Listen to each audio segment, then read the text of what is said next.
J'ai fait mes études primaires à l'école Saint-Augustin de Thiès, secondaire au collège Sainte-Ursule et au lycée Malick Sy. Et j'ai fait ma formation au centre de formation Monseigneur Ndione à l'école des infirmiers. Je suis sortie, je fais partie de la promotion de 2001, donc 20 ans. Merci, tout est grâce. Je suis mon diplôme en 2001, donc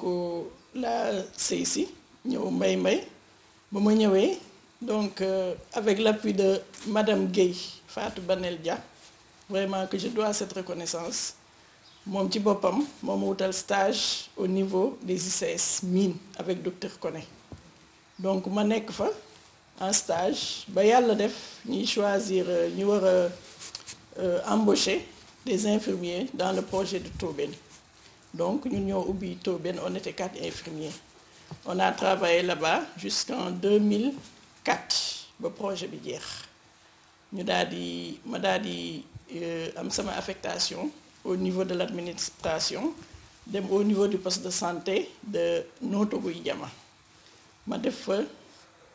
presque 10 ans, donc de 2004 à 2013 ma nekk fofu au niveau du poste de santé de Notto Gouye Diama.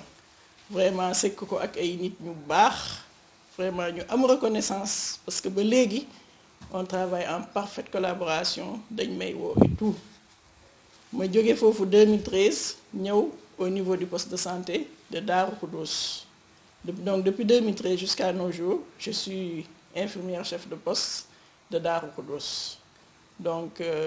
ci biir lolu ma defaat fi sama licence en 2018 génn ci donc diko santé wat yalla. Perception bi ma am ci jigéen ñi vraiment muy li ma dund ci sama cursus bu ndaw bi di Notto du fii mënuma wax lu dul jigéen ñi jàmbaar lañu. Vraiment ñi ngi daw matin soir. Tey jii boo ñëwee Darou Khoudoss yaa ngi leen gis ku ci nekk yaa ngi daw ci marché bi ndax lan ndax njaboot ndax lan ndax dépense ba da ngay gis jigéen joo xam ni sax day tabax kër. Kon loolu vraiment jigéen ñi moom macha allah suñu mënoon di def 8 mars chaque jour di leen sargal je pense que mérité nañ ko parce que vraiment elles sont braves, elles sont très braves ay jàmbaar lañu bëri nañu sutura bëgguñu kenn xamal leen. Vraiment di daw rek ci njaboot bi jigéen ñi nga xam ne tey moom laa mën a jël référence bi njëkk mooy sama yaay ma mère qui m'a tout donné mais aussi ki ma yar muy sama bàjjan génn àdduna muy Madame Lo Constance Lo Sadji. C'est elle qui m'a éduquée vraiment su ma amee tey une rigueur dans le travail, c'est à cause d'elle.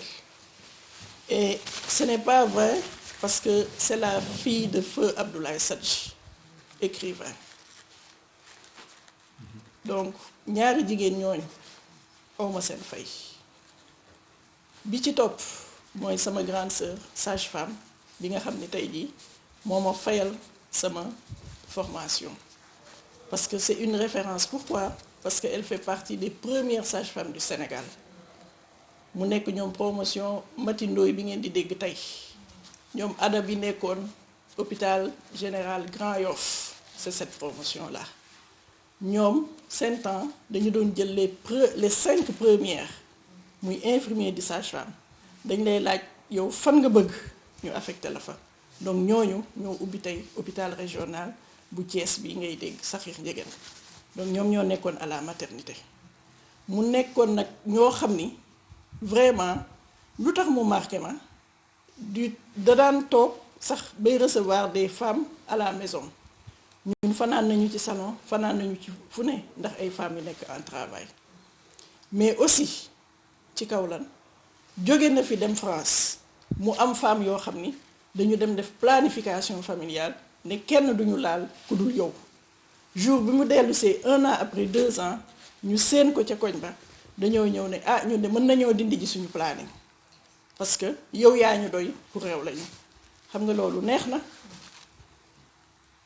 loolu c'est pas donné à n'importe qui donc kooku c'est une référence pour moi c'est une référence pour moi dans la santé te aussi dalee ko ci sama côté maternel sama côté yaay daanaka presque ñëpp dañu def santé. Aujourd'hui j'ai des oncles yoo xam ni c'est des médecins, des professeurs qui sont ici et même à l'extérieur muy le docteur André Dansokho di orthopédiste nekk sama nijaay nekk une référence aussi boo xam ni tey jii tout le monde porte son choix sur lui ndax orthopédie bi mu def parce qu'il y en a pas beaucoup au Sénégal. sama côté ñoom sœur ñoom yaay ñi nga xam ni ay sage-femme la ñu woon donc c'est une famille vraiment bi nga xam ni santé la woon mais aussi c'est pas un choix boo xam ni bien vrai que dafa jóge ci sama lignée maternelle mais dafa nekk loo xam ni aussi dama ko bëggoon parce que essayé woon naa d'autres tentatives mais dañu doon wax rek ma ne leen non man daal naa defi santé mais pas sage-femme je veux être infirmière et pourtant même ba ma duggee ci biir nekk infirmière je me suis même beaucoup penchée sur le côté maternité donc loolu ñooñu daal ñooy vraiment les personnes yoo xam ni elles m'ont marqué dans ma vie muy sama yaay bi may sargal bi nga xam ni tamit elle nous a forgé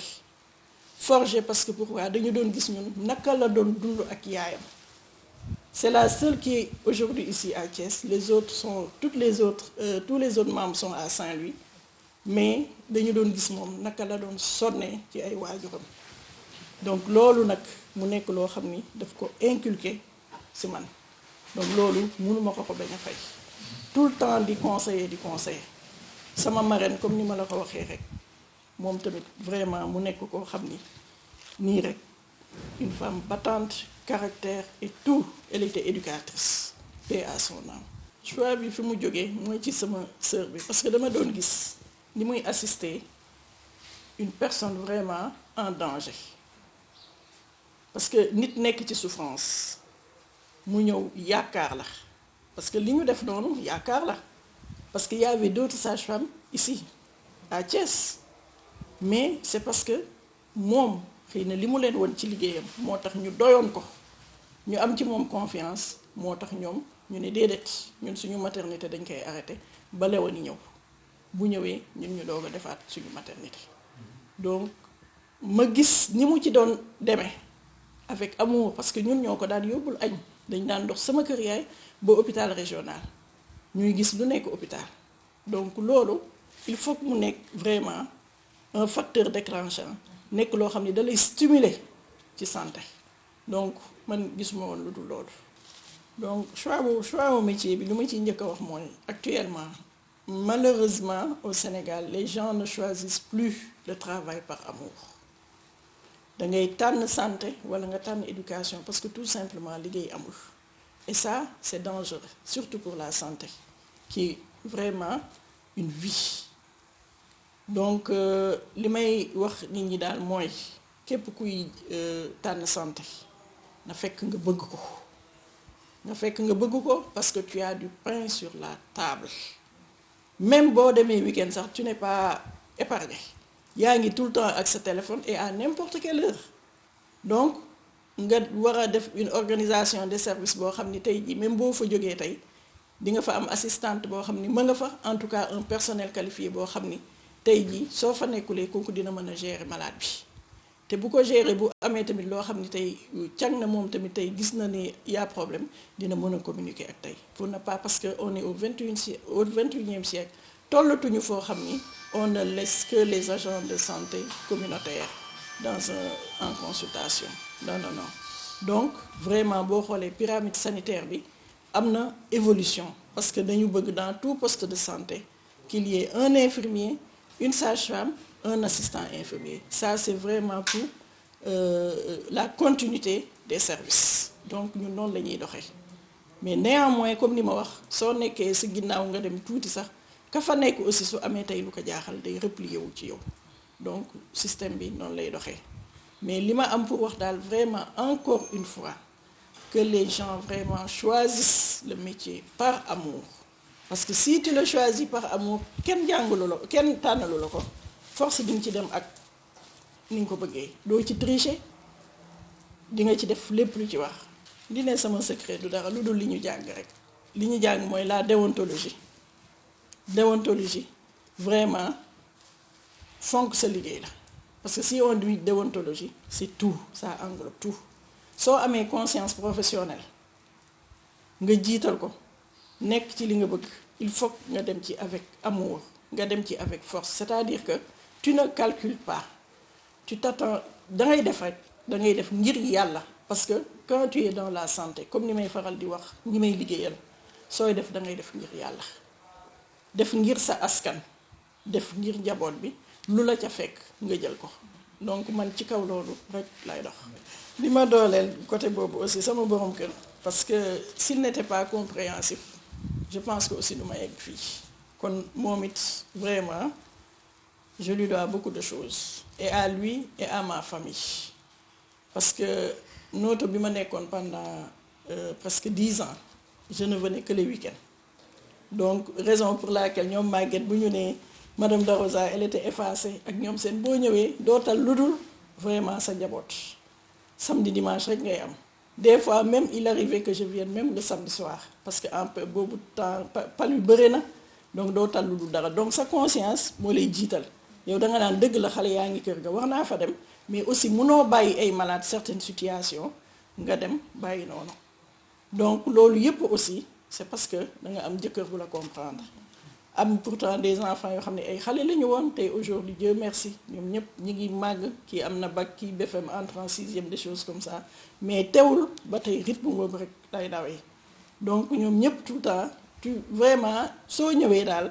da ngay fexe am harmonie. Les enfants di waxtaan ak ñoom boo toogee fa des fois il m'arrive même de rester 4 jours sans les appeler parce que charge de travail bi ni muy demee la, rawatina nag ci période Covid bi ñu nekk. li ma gën a neex ci jigéen daal mooy une femme battante daal, koo xam ni daal maanaam xeebul dara. Je n'ai pas de choix par rapport au métier, mais li ma bëgg ci jigéen mooy jigéen boo xam ni doo toog ci kër ne la stop déedéet, quel que soit le métier, li bon rek mooy sàcc ak mooy. Donc man je me dis que toute femme boo xam ni tey jii toogoo sa biir kër di tëdd, man naw naa la. Man daal li ma gën a nakkat ci dara ci par rapport ak jigéen mooy góor buy dóor jigéen. Loolu moom franchement man daal neexuma daal, mënuma ko supporter parce que mënuma comprendre ni que jigéen, moi je me dis que nit soo demee ba takk jigéen, une femme, c'est une maman, c'est une amante, c'est une amie, c'est une conseillère. te jigéen moo la def au monde. Kon yow jabar da nga ko war a fonk, da nga ko war a sigil, da nga ko war a sargal. Munoo nekk jigéen di ko dóor ba pare bëgg bu ëllëgee mu amaatal la doom wala amal la leneen. Donc loolu pour man c'est contradictoire. Jigéen Sénégal lu ma leen di wax ñu gën a góorgóorlu rek, gën a góorgóorlu parce que la vie devient de plus en plus difficile. Te ñu wut ci li ñuy jàpp, y a pas de sot métier, parce que kenn rek mënul defar kër déedéet. Nee nga derrière tout grand homme il y a une grande dame, mais derrière toute grande dame il y a un grand homme. Donc yëf yi jàppalante la, kër moom jàppalante la, kii bu jàppee fii ngeen jàpp fii, kenn du xam yëpp ay seey. Bu ñu ñëwee dañuy même bu ñu tuddee ni yow la, mais yow di nga xam sa bopp. Day fekk ngeen jàppante yëpp mën a nickel, la famille mën a def. Covid bi moom damay sawar wax ci rek parce que dañu ko dund, mu ko dund pleinement depuis mu commencé mois de mars daaw. Donc suñu médecin chef daf ñu njëkk convoqué en réunion de coordination mu mettre defal ñu historique bi de la Covid-19. Donc wax ñu vraiment suñu taxawaay fan la naka la war a demee ci biir askan bi. Ci kaw loolu entre-temps préfet convoqué woon na les sous-préfets pour ñu mettre en place des comités locaux. Comité local yi nag maire mooy président bi, ICP bi mooy nekk présidente bi, maire bi topp ci ak chaque membre des GIE. Day am représentant des femmes, day am les jeunes, les ASC, am même les partis d'opposition. tout le monde vraiment à Darou, tout le monde, en tout cas chaque entité avait un représentant ba nga xam ni que ku ci nekk gis nga sa bopp ci biir liggéey bi ñu former vraiment un comité local de développement bañ ko créer aussi un comité de riposte du moins bañ ko créer aussi ñuy toog di harmoniser idées yi di waxante suñu biir di xool naka la ñu mën a def vraiment pour mën a collecter ce dont on avait besoin. C'était quoi? C'était l'eau de javel, c'était les savons, c'était l'argent. Parce que aussi xamoon nañ ni que bu ñu demee ba ci kanam Covid bi bu gënee installé malade yi dañuy daw poste de santé. Donc loolu il fallait que aussi commune bi am benn taxawaay boo xam ni au niveau des postes de santé. ci kaw loolu vraiment ma di ci remercier aussi tout le comité de riposte parce que ku ci nekk dem nga ci à fond muy Croix-Rouge tout le monde donc ba ñuy def noonu di def ay réunion vraiment def ay lettres yoo xam ne dañu demoon pour wuti ay fonds pour mën ko collecter ba ñu defee noonu aussi vraiment le maire de la commune de Darou ñu di ko remercier ma di ko remercier encore au passage parce que vraiment am na taxawaay boo xam ni bu rafet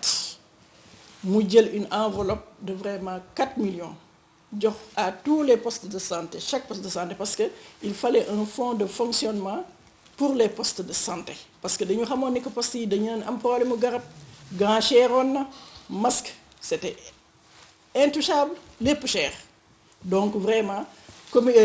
comité de riposte bi aussi ñuy dem joxe vraiment des enveloppes par-ci par-là dans les petites entreprises et ICS et lébu gi ak ñoom seen ku nekk indi sa participation ñu di ko séddale dans les 4 postes de santé yi nga xam ni moom la Darou Khoudoss ëmboon te bu dul sax 4 postes de santé yi boo xoolee Darou commune bi dafa couvrir 68 villages parce que Darou ak Mboro comme ni may wax benn la dafa am village yoo xam ni dañu duggante donc ku ci nekk gis nga ci sa bopp ci biir ñu commencé nag ba ñu collecté vraiment ak yeneen projet ay Enda jàppal ñu jàppale ñu en don d'eau de javel et tout vraiment ñoom ñëpp ñu leen encore di leen di remercier waat ba ñu toogee nag ba am vraiment un fonds de départ ñu commencé nag di dugg di sensibiliser man personnellement je couvre le poste de santé de Darou Khoudoss couvre 33 villages nous avons sillonné avec les agents de la Croix-Rouge tous les 33 villages donc quartier yi moom mënuma ko sax énumérer parce que dañu doon dem dans chaque quartier di teg eau de javel teg point pour raxasu tout teg ko ba 33 villages yi donc ba zone bi nga xam ni zone frontalier avec Mewane zone frontalier avec Darou Khoudoss on n'a laissé personne à rade franchement loolu yëpp ñu def ko donc ba ñu paree ci loolu ñuy avancer di avancer donc Covid bi boo xoolee dafa am ay étapes donc foofu étape de sensibilisation la woon bien vrai que la sensibilisation continue jusqu'à ce jour ñu pare ci loolu il fallait que ci la ñu demee tuuti si j'ai bonne mémoire au mois de juillet entre fin juin début juillet ci la ñu am le premier cas de Covid à Darou Khoudoss le premier cas dans une famille qui a contaminé 7 membres de la famille ñu am ci taxawaay boo xam ni ci biir lañ ñu joxoon aussi yóbbu nañ ko ci kër ga assister leen donc foofu nag il fallait que ñun en tant que personnel médical que ñu reculer waat tuuti ma amaat beneen taxawaay boo xam ni taxawaay technique la donc taxawaay technique boobu mooy lan mooy dalee ko suñu médecin chef docteur Pape Ibrahima Camara médecin chef district Tivaouane ak équipe cadre donc ñun dañuy collaborer donc données yi di ñëw ñuy àndandoo ñëw sur le terrain ñu dooleel nu nag jox ñu vraiment le matériel qu'il fallait mooy lan mooy épée yi ñuy sol ci kaw ba ci suuf et tout ñu waroon di dem dans les familles en ce temps-là vraiment di def documentation bi def prélèvement bi on pouvait passer vraiment une journée parce que nous savons que suñu kër yi vraiment c'est de grandes familles mën nga dugg dans une famille en ce temps-là il fallait prélever presque tout le monde une famille boo xam ni 30 personnes la 37 personnes 20 ainsi de suite donc il fallait laisser personne en rade donc tu n'avais pas le droit doo laal bunt doo toog da ngay taxaw temps bi documentation yi ça prenait 5 feuilles boo paree nga doog a passer à l'acte doog a defar le prélèvement ñu doog a yóbbu donc pratiquement mënoon naa toog journée boo xam ni du ma añ du ma dugg sama kër man personnellement toog naa 3 mois yoo xam ni sama yére soluma ko daanaka blouse laa wutoon ak chemise pantalon nga xam ni sur le terrain moom rek laa doon sol chaque jour avant may sol sama épi sama biir kër sama armoire duma ko laal bu ma ñëwee sama kër daanaka guddi laa fa doon dugg donc dama doon ne xale yi léegi bu may ñëw damay woote ubbi leen ma porte bi ci ginnaaw il y avait un robinet derrière donc foofu laay teg eau de javel paan ak yépp fa laay sangoo fóot fa sama blouse ak yépp sol benn tenue boo xam ne après moom laay demee toog sama biir canapé pour vraiment noppalu tuuti donc ñiy daw noonu di daw noonu entre aussi ñi ñu doon confiné dans les hôtels il fallait partir à Mboro il y avait des hôtels qu'on avait vraiment réquisitionné ñuy daw ci ñooñu aussi di daw ci kër yi ainsi de suite donc muy avancer di avancer l'école aussi a ouvert ses portes il fallait aussi que la santé accompagne l'éducation ma nekk ak présidente commission éducation muy sama sœur Hélène Ciss ñu jël aussi toutes les écoles yi nga xam ni commune Darou moo ko couvrir amul kenn ku ñu bàyyi expression de besoin lañ leen jox ñoom ñépp ñu wax ku ci nekk ñii 600 masques ñii 1000 masques ñii lii ñu jox leen eau de javel thermoflash chaque école le maire de Darou Khoudoss a donné 2 thermoflash masques vraiment satisfaisant eau de javel madar tout ma jëlaat ci stock bi ñu amoon joxaat leen dooleel leen donc ñu ànd di ko distribuer ba école yépp am vraiment les CM les lycées et tout malgré que l'IA avait donné mais moom taxawaayam ci biir lépp ak comité de riposte bi yépp ñu génnewaat di dem donc ma bëgg a xamal ni que ñi nga xam ni joxoon nañu eau de javel madar ak yépp ba léegi loolu yépp c'est retourné vers la population n'est-ce pas ñu pare ci école yi ñu waxaat ouverture des mosquées balaa boobu demoon nañu ci mosquée yi jox leen ba ñu waxaatee ouverture ñuy demaat aussi di leen joxaat savon madar ainsi de suite et tout ñu pare ci loolu ba bi mujj bi mooy l'ouverture des églises ba ñu pare ba ñuy def églises yi aussi ouverture des églises joxe nañ fa dem nañ avec service d'hygiène pulvériser nañu et tout vraiment donc ba léegi processus bi mooy continuer ñu toll foo xam ne nag léegi yëf yi changé ñu ne dootuñu confidité dans les hôtels parce que xam nañ ni que état aussi attanul loolu lépp donc les gens sont confinés chez eux mais ceux qui ont vraiment une comorbidité ñoom ils sont prioritaires ñooñu vraiment dañuy def on communique tout le temps avec le médecin-chef de telle sorte que ñooñu vraiment dañuy fexe wutal leen place soit à l'hôpital régional ainsi de suite donc actuellement foofu la ñu toll ci Covid bi ba nga xam ni que léegi fu mu nekk nii même su amee comorbidité vraiment ñu communiquer avec le médecin-chef mais def aussi lépp lu ñu wax di suivre vraiment les patients di suivre les contacts qui sont dans les maisons parce que il faut que ngeen di jël seen température tous les jours donc ñooñu képp ku ci ku famille koo xam ni amoon na Covid tey dans une maison donc noonu la ñuy defee suivi bi à distance di jéggalu peut-être des fois da ngay am tey benn malade 2 malades 3 malades nga nekk commencé ak moom suivi bi nga jox ko feuille de température bi 2 jours après nga amaat beneen encore yaa ngi waat ci nouveau cas yooyu di defaat da ngay dem ba finalement sa WhatsApp sax day fees del donc finalement ngay changer de stratégie mais néanmoins ngay def le travail comme il se doit di ci jaale aussi vraiment famille yi nga xam ni am nañ ci décès parce que loolu lu ma marqué la am naa ci ñaari décès yoo xam ni marqué na ma torop parce que kenn ki ndeysaan c'était un jeune de 55 ans qui a quitté quelque part ici dans la sous-région ñëwoon seet si mbokkam loolu ça m'a beaucoup marqué parce que jour boobu temps yooyu couvre-feu bi commencé na ça fait à peu près 2 mois au moins kenn ku ma jàppale mon chauffeur était un peu malade le deuxième chauffeur devait partir à 5 heures du matin sur Dakar mais dama obligé woo sama assistante man ak moom ñu sol suñu épi ak beneen chauffeur bi ma ne ko il faut que nga ñëw parce que yaa fi sës ñu dem noonu la ñu jëlee corps bi defar et tout yéegal ci ambulance bi ñu dem ma fekk coordonné naa ak sama médecin chef et tout mu joxe directive ñu dem au niveau de l'EPS de Tivaouane yóbbu corps bi donc c'est comme ça que ça s'est passé le lendemain résultat yi génn il s'est avéré que c'était positif donc voilà donc yooyu c'est des situations yoo xam ni mënu la bañ a marqué mënu la bañ a marqué parce que ça fait mal. Le gars il n'était ni marié, il n'avait pas d'enfant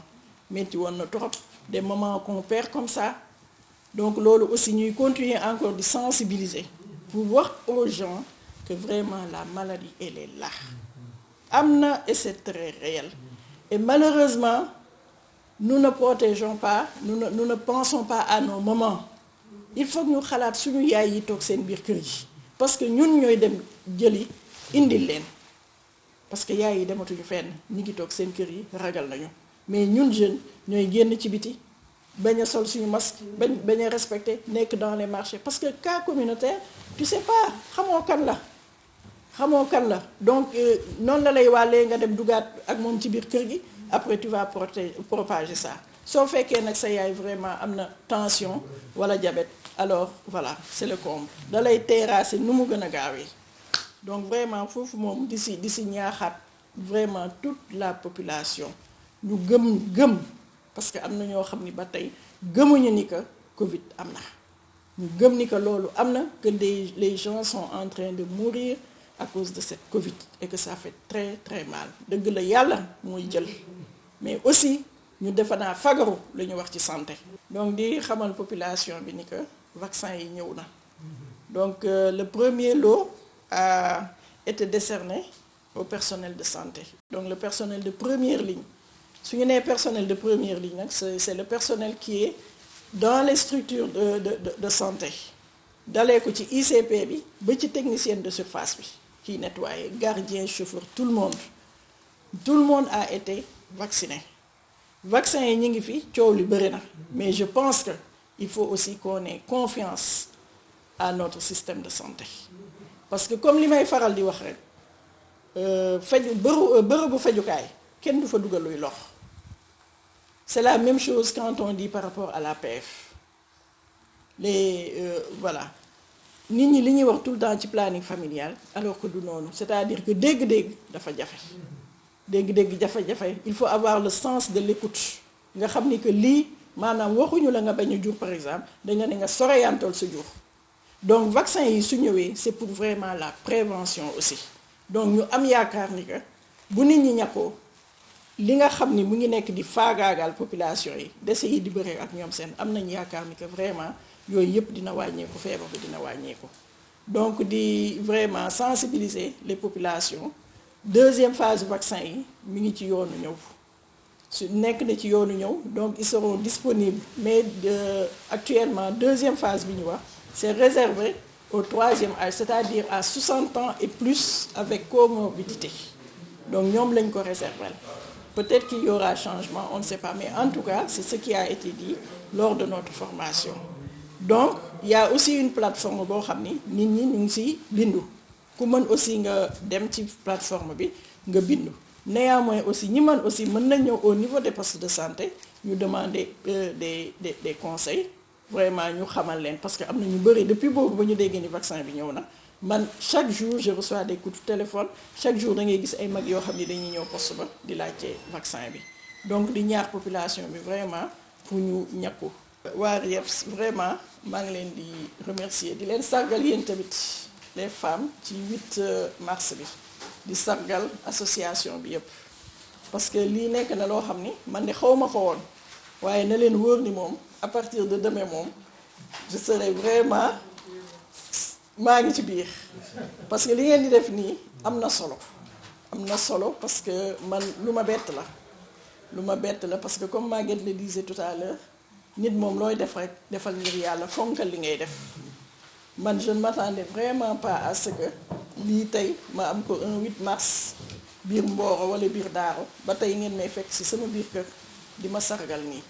te ni ngeen ma sargalee nii dafa mel ni sargal ngeen jigéenu Daaru yépp jigéenu Mboro toutes les femmes du monde je vous dis vraiment un très grand merci yéen a xam fi ngeen bëgg association bi dem yal na ko fa yàlla yóbbu di wax nag samay moromu jigéen ñi ku ci mën nga dugg ci man day pare naa pour dugg ci Maguette ça moom vraiment je suis prête ndax dégg naa action yi ngeen def nii te action yi dafa nekk ay action yu am solo parce que àdduna bi comme ni nga ko defee waxee sànq l'État n'a pas tous les moyens mën nañ ko tey lire ci biir Covid bi bu ñu nee état dañuy ne mairie état la mais état mënul lépp, mairie mënul lépp. Donc population nit yow yaay defar sa gox. Je le dis tout le temps, sa gox yow yaa koy defar muy église ba di jumaa ji di poste de santé bi yow population yaay defar sa gox kenn du la ko defaral de kenn du la ko defaral kon li ngeen def nii am na solo rawatina nag ngeen tas ko ci biir diaspora bi yépp vraiment yal na leen yàlla may li ngeen soxla li ngeen bëgg di ko collecter chaque fois di defaat œuvre bi yal na ko yàlla yombala vraiment je suis vraiment émue, je suis heureuse et vraiment je vous dis un grand merci et merci aussi à toutes les femmes qui ont témoigné pour moi parce que je ne les connais même pas mën na am xawma leen mais vraiment ndekete ñoom tamit ñu ngi lancé benn œil ci li may def kon vraiment ñoom ñëpp aussi maa ngi leen di ne un grand merci di leen sargal aussi ci 8 mars bi vraiment je suis très contente merci à RIEPS merci beaucoup yal na leen yàlla fay yal na leen yàlla aar jëmal leen ca kanam mag yi kon waa RIEPS ñoo lay décerner diplôme bi di ñaan yàlla mu nga murloo ko vraiment mu jig la te yeneeni consécration topp ci ndax wax dëgg neex yàlla tu le mérites waaw li ngay sonn ci population bi yàlla na la ko yàlla fay ci sa njaboot vraiment kontaan nañ torop taxawaay bi rafet exemple nga daal ñun kontaan nañ ci interview. merci. Sama mère, bon, je l'ai perdu en 97. Je retiens encore des souvenirs. Mais franchement, une maman c'est un tout. Une maman c'est un tout. C'est pourquoi nag ba mu ko perdre unique référence bi ma dese léegi mooy sama soxna moo tax moom la loolu tax ma naan mooy sama lépp moom mooy mu représenter la maman. Donc c'est à elle que je me confie, c'est à elle que je demande conseil et en plus bon c'est elle qui est ma moitié.